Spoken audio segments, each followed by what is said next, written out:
Good morning, everyone. It's one of those magical Canadian mornings when the air is heavy and the lake is smooth as glass. Viva Fry, Montreal litigator turned YouTuber, and as many of you now also know, aspiring member of Parliament, because I'm running for the Parliament of Canada for the riding of Notre-Dame-de-Grâce, Westmount. And as many of you also know, the Liberal government just called the election last Sunday, which is 3 days ago, as at the time of shooting this vlog, which means we are officially in election season. So I've been somewhat stretched for time because over the last 3 days, I've been going door to door, collecting signatures just to get my name on the ballot. Now, backing up a bit, I haven't been able to do a vlog, so I figure I'll do an overview of what's going on for anybody who's thinking of doing this as well, just to demystify the process. Canada is divided into 338 electoral districts. Those are divided based on geography and population. Each of those electoral districts elects a member of Parliament who then goes to Ottawa to represent their constituents and form the Government of Canada. I am running in the electoral district, also known as the riding of Notre-Dame-de-Grâce, Westmount. A traditional Liberal stronghold. There is no denying that. It's gone Liberal for the last 30 some odd years, with the exception of one election season when it went to the NDP, the New Democratic Party under Jack Layton. So I've got an uphill battle against Marc Garneau, who is the current Minister of Foreign Affairs. But I like uphill battles. They make you work harder, and I'm prepared for the battle. But just to demystify this process, I haven't been able to do a vlog because I haven't had enough time, so I figure I'll just do a summary of what's been going on, my thoughts and reactions and insights from having gone door to door to at least 150 houses, discussing with people politics and getting to know people. It's been amazing. First things first, how do you even get to this point? You have to pick a party who then appoints you to be their official candidate in any given riding. The party files paperwork with Elections Canada to let them know. There's also some paperwork you have to file with Elections Canada to have what is known as your EDA, Electoral District Association, recognized by Elections Canada, so you can issue tax receipts for donations. Setting that aside, obvious stuff, you have to put up a website, you have to get a bank account, you have to link the two, you have to appoint an auditor, you have to appoint a CFO. Some technicalities, once you get all of that up and an election is called, the first thing you have to do, and it is the must thing you have to do, is get your name on the ballot. And how do you do that? Elections Canada requires every candidate to collect 100 signatures, 100 valid signatures from eligible voters in a riding, just to get your name on the ballot so that people can vote for you or for someone else come election day. And that process is actually surprisingly hard. It's surprisingly time consuming. I've gotten my 100 signatures. I got actually more than 100 because some are undoubtedly going to be invalidated for whatever the reason. So you got to get more than 100. But I've gotten at least 100. Each signature requires at least 5 minutes of discussion. And I'm not saying this in a cynical way or like you have to convince people. You end up talking to people. You end up talking to your neighbors, the members of your community, about what's bothering them, what their concerns are, where they're at politically, even if it has nothing to do with convincing them at that moment to vote for you individually. Because remember, again, you're just going to get signatures to get your name on the ballot. No, the people who sign your form do not have to vote for you at the end of the day. That's a little hard to make people appreciate or understand sometimes, but the things I've appreciated and learned from this process, it's humbling because you are stepping onto people's front doorsteps literally, and people are always suspicious of anybody who shows up to their front door with a pen and paper and a notepad asking them to sign something. Some people just don't like signing anything and won't do it as a matter of principle. I appreciate that. We live in a world now where I can totally understand that. Others were sort of skeptical in that they think that someone somewhere in the government could misconstrue or consider their signing the form to be something of an endorsement of the candidate, of me as an individual. And so you have to quell those concerns and reassure them that, no, this is not an endorsement for the party or me as an individual. You can vote for someone else. It's just to get my name on the ballot. Where it gets interesting is people who refuse to sign as a matter of politics because they so disagree with a party that they will say, I can't even sign your form, even though it means I'm not necessarily going to vote for you, even to get you on the ballot because I so strongly disagree with your message. And that's where I had some interesting thoughts and insights, because it happened not all that often. I'd say it happened about a dozen times where people were prepared to sign. And then I mentioned that I'm running with the People's Party of Canada and Maxime Bernier, and they literally took a step back, put the pen down and said, I can't support you. I said, don't worry, this is not about supporting me. This is not about voting for me come election day. I'm not here to convince you to do that now. This is just to get my name on the ballot.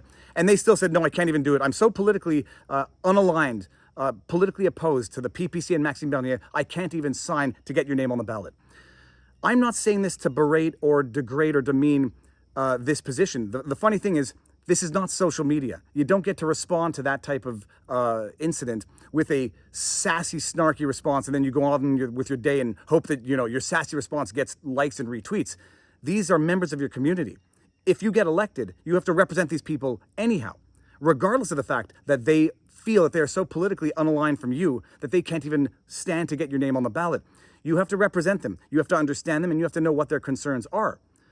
Now, the thing that I've really realized about this is that even my goal going to their door was not to get them to think that I'm right. It was just to get them to hear what I had to say. And that is what I'm now appreciating, the ultimate purpose of discourse. It's not to convince someone that you're right. It's just to convince them to listen. Sometimes you just can't do it. They're just going to close the door. They think they know what they know, or they believe what they believe, even if it's exaggerated, totally inaccurate, or accurate. And they will just have no discussion at that point in time. And you're not going to get anywhere by pushing it. Some people express an openness to discuss. One person said, your guy's a little extreme, isn't he? And I said, well, okay, interesting. I put the pen away. I said, I don't need the signature. I'll get the signature somewhere else. Explain to me what you mean. What do you think is extreme about the party? What do you think you know of the leader? The leader sounds so cryptic. What do you think you know of Maxime Bernier? And he said, well, he's an anti-vaxxer. And I said, interesting, he's not. And there is a world of difference between anti-vaccine passport positions and anti-vaccine positions. And Maxime Bernier has been quite vocal. He's not anti-vaccine, neither is the party, but they are anti-vaccine passports, as am I. And the interesting thing about the party is Maxime Bernier has been vocal about it. He's made his calculated decision not to get vaccinated. I've made my calculated decision to get vaccinated. Some of you may or may not agree with those reasons. We respect each other's personal decisions and do not feel that a vaccine passport should be imposed on the citizens to compel or coerce them to inject anything into their bodies, to do anything medically with their bodies. And the person with whom I'm speaking says, yeah, I believe it's the individual's choice as well. And I said, stop right there. You say that in public, you will get demonized as being anti-vaxxer as much as Maxime Bernier has. And that's where you have the clicking moment, where people step back and say, the ideological intolerance, the ideological demonizing of our political adversaries may not be exactly what we think it was. And if we have an open discourse, if only for a few minutes, we might begin to realize that. This individual signed my paper, may not vote PPC at the end of the day. It doesn't matter. We had that minute of open dialogue where we fundamentally understood, at the very least, our respective differences. Come to other doors, I would ask the same thing of people who would react the same way, and they might have legitimate reasons for being totally unaligned with the PPC. Some people said, I support the vaccine passport. I think everyone should be compelled to be vaccinated. To which I said, that's fine. We know where we disagree, but you should support democracy nonetheless and get my name on the ballot so that others out there can express their discontent with the party by not voting for it. Towards the end, I got a little better with my reflexive responses when someone would say, I can't even support your party. I disagree so much with what they stand for.